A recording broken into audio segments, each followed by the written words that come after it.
Korintianina voalohany toko 5:10. Nitsangana tamin'ny maty i Kristy. Korintianina voalohany toko 5:10, ny andinin'ny voalohany hatramin'ny 1:10. Ary ampahafantariko anareo ry rahalahy ny filazantsara izay notoriko taminareo sy noraisinareo sady iorenanareo, izay amonjenanareo koa raha tananareo tsara araka izay teny notoriko taminareo, raha tsy niny foana ianareo. Fa natolotra anareo ho isan'ny zavatra voalohany indrindra ilain'ny raisiko dia izao: Kristy maty noho ny fahotantsika araka ny soratra masina, dia nalevina ary natsangana tamin'ny andro fahatelo araka ny soratra masina, ary niseho tamin'ny Kefasy izy, dia vao tamin'ny 12 lahy koa. Rehefa afaka izany dia niseho tamin'ny rahalahy tsy omby 500 izy. Ny ankamaroan'ireny dia mbola velona mandraka ankehitriny, fa ny sasany efa nodimandry. Rehefa afaka izany dia niseho tamin'ny Jakoba izy, dia tamin'ny apôstôly rehetra. Ary faran'izy rehetra, izaho, izay toy ny tsy tonga volana aza, dia mba nisehony koa. Fa izaho dia ambany indrindra amin'ny apôstôly, ka tsy mendrika hatao hoe apôstôly, satria efa nanenjika ny fiangonan'Andriamanitra aho. Fa ny fahasoavan'Andriamanitra no nahatoy izao ahy, ary tsy foana ny fahasoavany ato amiko, fa efa niasa fatratra mihoatra noho izy rehetra aho. Nefa tsy izaho, fa ny fahasoavan'Andriamanitra no niara-niasa tamiko. Koa na izaho na ry zareo dia araka izany no fitorinay, ary araka izany koa no ninonareo.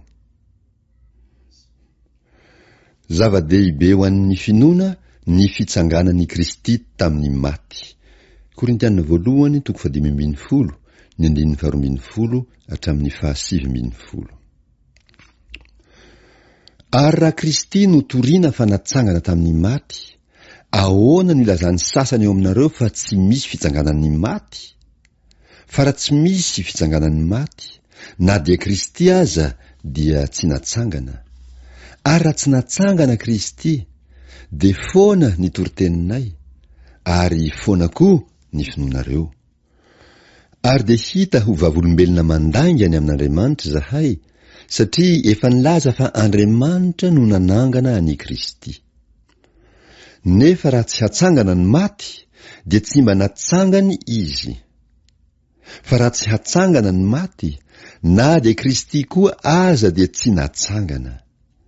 Ary raha tsy natsangana Kristy, dia foana ny finoanareo, ary mbola ao amin'ny fahotanareo ihany ianareo. Dia very koa izay efa nodimandry eo amin'ny Kristy. Raha amin'izao fiainan'izao ihany no anantenantsika an'i Kristy, dia mahantra indrindra noho ny olona rehetra isika. Filaharan'ny fitsanganana amin'ny maty. Korintianina voalohany toko 5:10, ny 12 hatramin'ny 20. Nefa tsy izany, fa efa natsangana tamin'ny maty tokoa Kristy ho santatra izay efa nodimandry. Ary satria ny olona iray no nisehoan'ny fahafatesana, dia ny olona iray kosa no nisehoan'ny fitsanganan'ny maty. Fa tahaka ny hahafatesan'ny olona rehetra ao amin'ny Adama, no ahaveloman'ny olona rehetra kosa ao amin'ny Kristy. Nefa samy amin'ny filaharany avy, Kristy no santatra. Rehefa afaka izany, dia izay an'i Kristy amin'ny fiaviany. Ary rehefa afaka izany, dia avy ny farany, ka amin'izay dia hatolony ho an'Andriamanitra ray ny fanjakana, rehefa nofoanany ny fanapahana rehetra sy ny fahefana rehetra ary ny hery rehetra. Fa tsy maintsy manjaka izy, mandra-panaony ny fahavaliny rehetra ho eo ambanin'ny tongony. Salamo 10:1, ny 1. Ny fahafatesana no ny fahavaly farany ho resena, fa ny zavatra rehetra efa nampanekeny ho eo ambanin'ny tongony. Salamo 10, ny 1. Fa na dia hataony hoe aza ny zavatra rehetra no nampanekena, de fantatra marina fa tsy mba isan'izany izay nampanaiky ny zavatra rehetra azy. Ary rehefa nampanekena azy ny zavatra rehetra, dia ny tenany ny zanaka koa aza no hanaiky izay nampanaiky ny zavatra rehetra azy, mba tsy hisy fototra sy antony afa-tsy Andriamanitra ihany.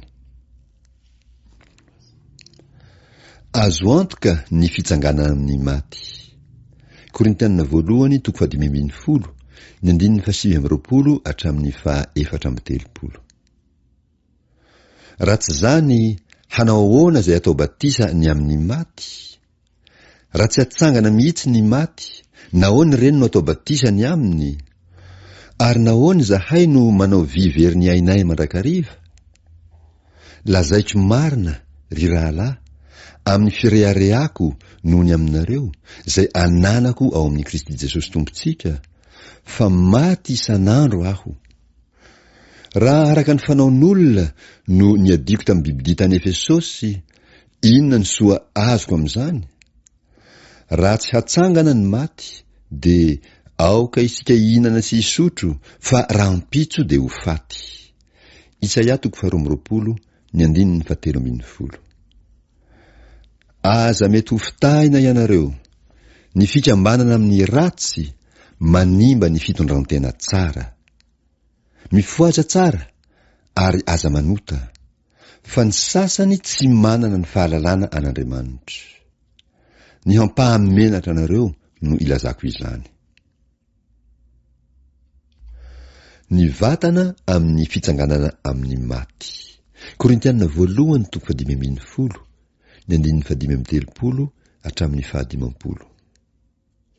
Fa hisy ianao hoe hatao ahoana ary no fanangana ny maty, ary tena manao ahoana no hisehony?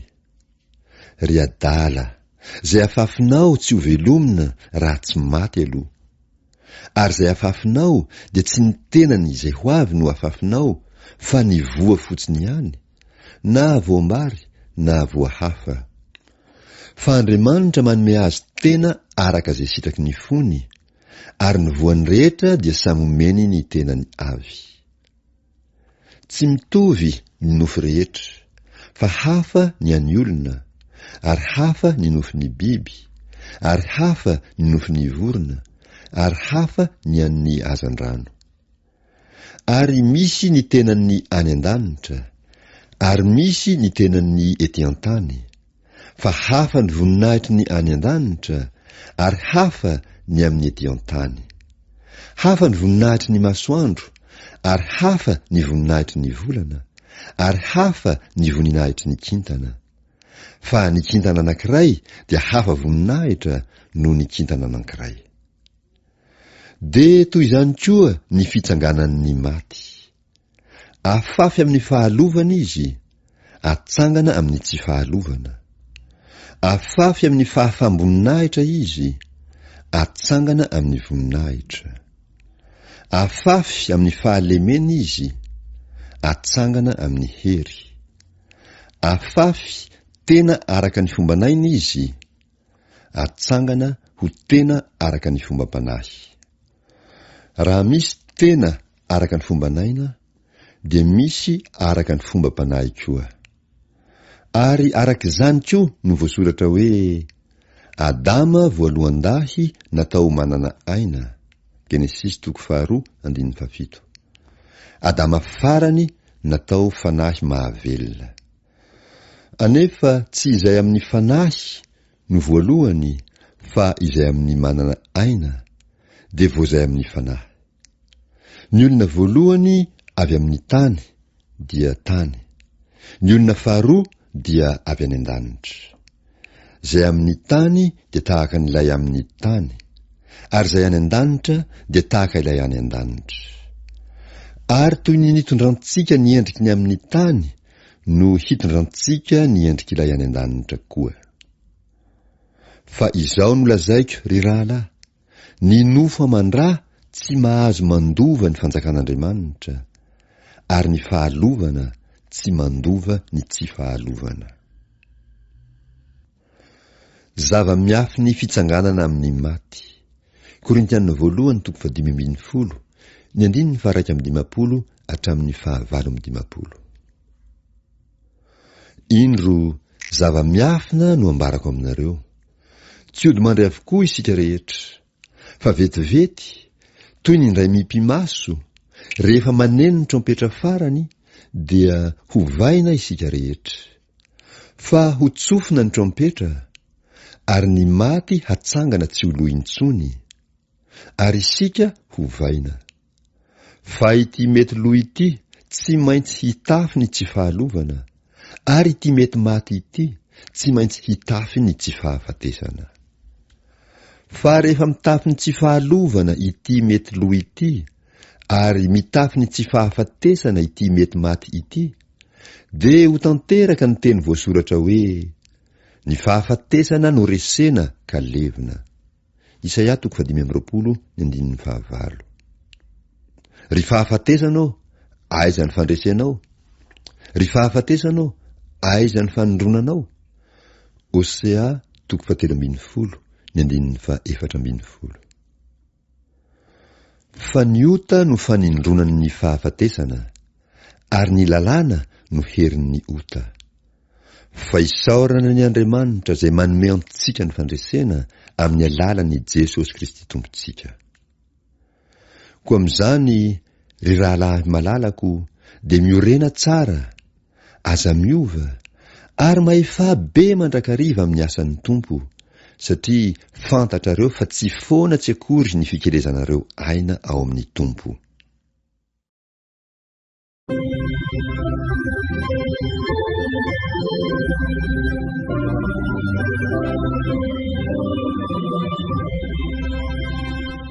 Ny fiaviana no ambaranay, ny fonahidilana faditianay, andrinany aina panavotra mahery, vadinao miantsoe avy tombo. Amen.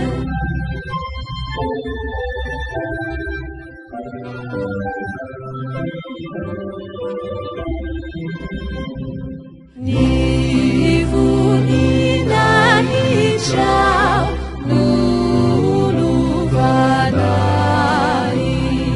noho ny fandresenao andresizay, andrinany aina panavotra mahery, vadinao miantsoe avy tombo. Amen.